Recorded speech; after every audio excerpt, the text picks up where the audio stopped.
So in today's video, we are going to be setting up and reviewing the Sony Bravia Theatre Bar 8 with the rear surrounds and the SA-SW5 wireless subwoofer. If you guys happen to be new to the channel, make sure you hit the subscribe button. But without further ado, let's get into it. All right, first things first, let's go ahead and open up the Theatre Bar here. First, you're gonna get this nice little cardboard setup guide, which I'm just gonna put off to the side for now while I show you everything else. I also see that we're getting a little accessory box here, so we'll open that up and see everything that they gave us. So starting from left to right here, you can notice that they gave us 2 AAA batteries. It looks like we got a remote control, some documentation paperwork. We're gonna get the power cables, 3.5 millimeter cables. Looks like an HDMI cable as well, actually.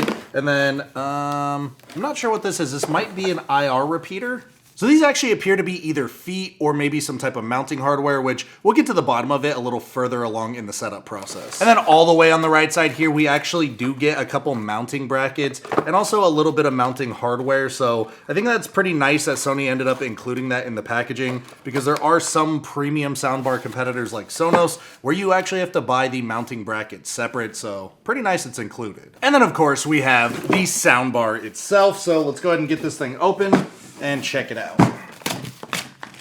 Well, that looks really nice. And now let's go ahead and take a look at the hardware itself. So up front right here, we've got an absolute array of front firing speakers, which are going to give you that clear and punchy dialogue that you're looking for. On the sides, we have a couple side firing speakers. This creates a wider sound stage and kind of unifies the entire room, no matter which seat you're sitting in. And then up top, you do have 2 up firing Dolby Atmos speakers, but these are all cleverly disguised behind this mesh material that wraps across the top, front, and sides of the soundbar itself. Now, when we flip it around, this is where things get really interesting, and that's because you've got this grid-like design, which actually matches the Bravia TV. I think that is super cool, like the attention to detail. Most people aren't gonna see that, but the back of the soundbar matching the back of the TV, I just think that's super cool. And then you've got 2 punch outs here. These are for cable management and cords. So starting from the left side, you are going to have a couple HDMIs. You're gonna have your HDMI ARC port, and then you're gonna also have an HDMI in as well, like if you want to hook up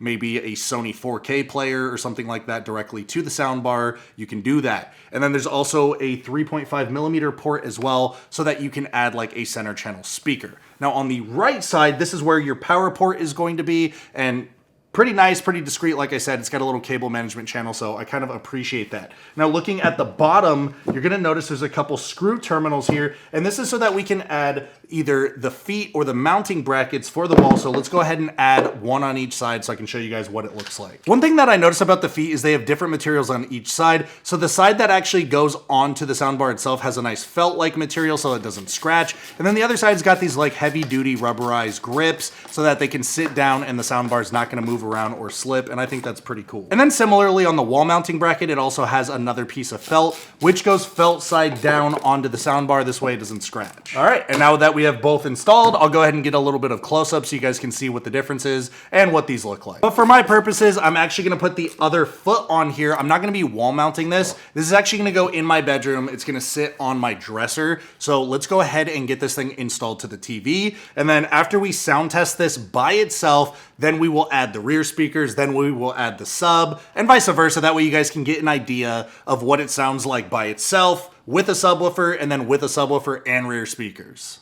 So here's the current setup I have in my bedroom. It's a Sony OLED TV and then a Sonos Ray soundbar. Now this soundbar does sound pretty good, but it has a serious problem because when I bought it, I didn't realize it didn't have an HDMI port. So obviously no ARC or eARC to control volume through my TV, meaning if I try to adjust the volume using my TV remote, well, nothing actually happens or comes through. So the only way I can control volume right now on my bedroom TV is by getting up, walking up to it, and the old school way, just touching the buttons on the soundbar, or I can use the Sonos app in order to change the volume. Either way, it's just kind of a hassle and I don't really like it, so I think it's time we get rid of this thing. Now, even though I just placed my soundbar on my dresser, for those of you that want to actually mount it to the wall using the including mounting hardware, one thing I did want to mention is inside the paperwork that we tossed aside earlier, there's actually a wall mount template that they've included in there. So go ahead and grab your paperwork if you're wanting to mount it onto the wall, because this is going to help give you a nice little visual guide. You can just put it across the drywall. This way you get perfect placement and fitment every single time but pretty cool of Sony to include that. And then after you get the soundbar placed and wired up, go ahead and grab this cardboard template from earlier and take your phone and then just scan the little QR code on there. Once you do, it's gonna open up the Sony app here, download that app, and then we can go through the further software portion of the setup process. And now that we have our soundbar installed, let's go ahead and run a sound test. First, I'm gonna give you the audio with just the TV speakers, and then we're gonna pump in the soundbar audio. This way you guys can actually hear the difference. Hey, Vincent! You think you can command my money, huh?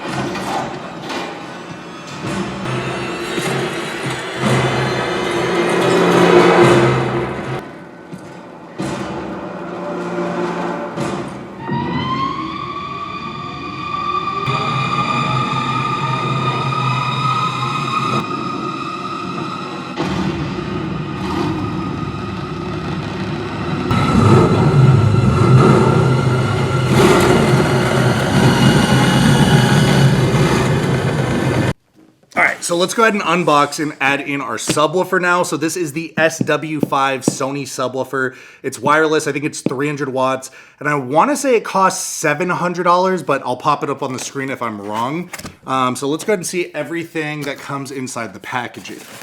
All right, so first things first, we got our documentation, our paperwork, and then we have a power cable as well. And then looking at the sub hardware itself, on the front and the back, you've got this like nice cloth mesh material. And then on the sides, I don't know if this is leather. I don't know what it is, but either way, even if this is plastic, its appearance is really nice. That's all I'm gonna say. I'm not really sure what material this is made of, but I really like the appearance. I like the feel. It seems like higher end and more premium, which I guess makes sense for the price point. You've got Sony branding on both sides, in the middle here in gold. And then on the back, you've got your power port, and then you've got a power button and a link button as well. So you could pair it, power it up, and plug it in on the back. The bottom, nice glossy finish to it, which I think just adds an elevated like type of aesthetic. But yeah, overall, as far as appearance goes, looks pretty good. But the important part is, how does it sound? So let's go ahead and get this paired and installed with our soundbar. All right, even though everything's sounding really good so far, I think it's time we get a little bit extra bass in there and we add our subwoofer. So this should be pretty easy, like I showed you guys before. All we're really gonna have to do is plug it in with this power cable, and then there's a link button, so we'll probably just go back into the app and program it in, maybe do like a little sound test or something like that. But yeah, pretty simple installation here. So plug it in, boom, and then we're gonna plug it in behind the wall. I'm actually gonna move the dresser because I actually want to put the subwoofer kind of in that cubby over there, so yeah, it's good.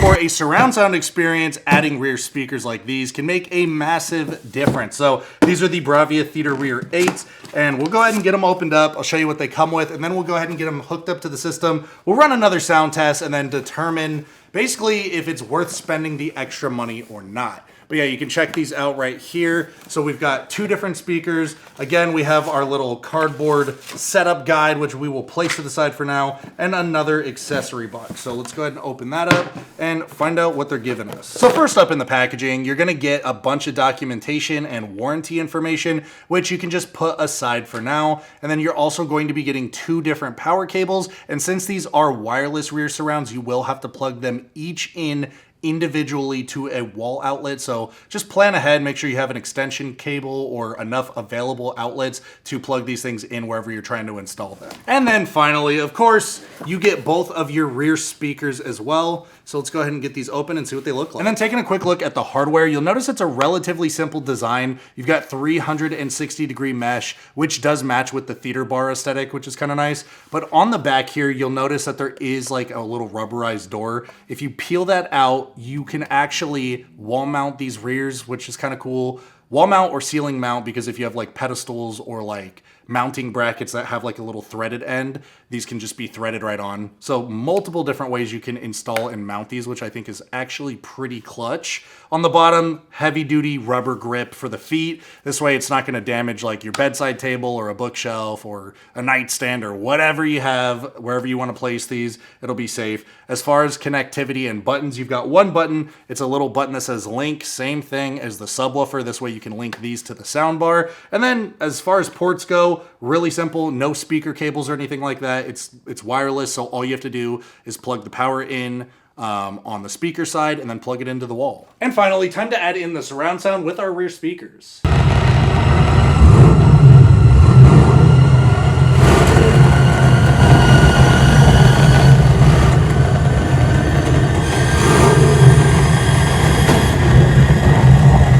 At this point, it's been about a month since I filmed the first setup portion of the video, so I've had a lot of time to kind of digest on things, watch a few movies, TV shows, sporting events, and kind of just get to know the system as a whole. And I have found there are quite a few things that I like about it and I want to talk to you guys about, but there's one thing in particular I am not such a fan of that I'm also going to share with you at the end. So starting off with a few things that I like, number one is the vocal clarity. Sony does an excellent job projecting the voices out on movies and TV shows, so I never really feel like I have to adjust volume up and down to hear what people are saying, which then in turn will disturb everyone with explosions and background music and noises. So the soundbar really excels there, and I was really impressed by that. And then number two, I really appreciate the wide soundstage that Sony brings with this soundbar. So it has those side-firing speakers, and really what it does is it kind of fills your entire space with audio, rather than being like a traditional soundbar like the Sonos Ray that I took out. So it sounds great, it has good like sound quality, but it's very thin and pointed.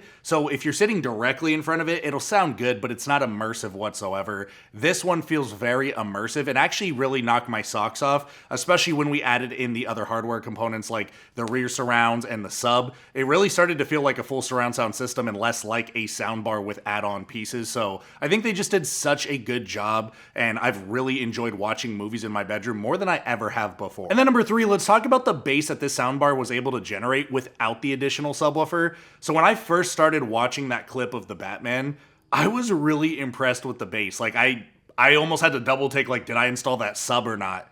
It's really good. The presence is felt. It's not like incredibly deep because obviously it's coming from a soundbar, but I will say, especially if it's in a bedroom setting, I think you could totally get away with this soundbar without the additional subwoofer or even the rear surrounds. Like if it's just in your bedroom like I have it, I think most people are going to be absolutely blown away and thrilled by that. So that's pretty high praise coming from me. I'm not really a huge soundbar guy. Like I have tested out a lot of different soundbars, and my overall consensus is literally just always, if you can, out with the soundbar, get an actual receiver, wire up some real speakers, and like actually install surround sound.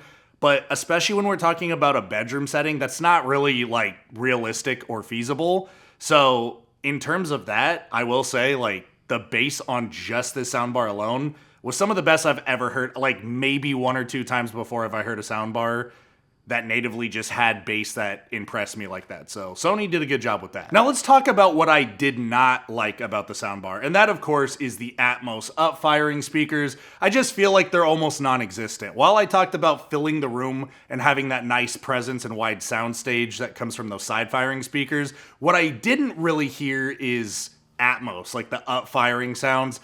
And again, I know I'm nitpicking here, but at the same time, I mean, if they're on the soundbar, I really want to hear the presence felt, and I just feel like that's what kind of fell flat for me, is if I watch the Batman in my living room or my movie room with my actual surround sound that has physical speakers up there, I really am able to hear like that cone-shaped immersion, that bubble from those up-firing speakers, and I don't know that the technology is quite there from anybody, not even just from Sony, but literally from anybody, to be able to replicate, you know, up-firing speakers where we're actually sending sound waves off the ceiling to come back down. It's just not there yet for me. And I know you guys are wondering if it's worth it to upgrade to the subwoofer and rear surround, since they do not come with the soundbar and you do have to pay additional money to get those. I'm gonna say it right now. If this soundbar is for your living room, absolutely 1000% get both. If it is within your means and it's feasible for you, It's so worth it. They make a very impactful upgrade.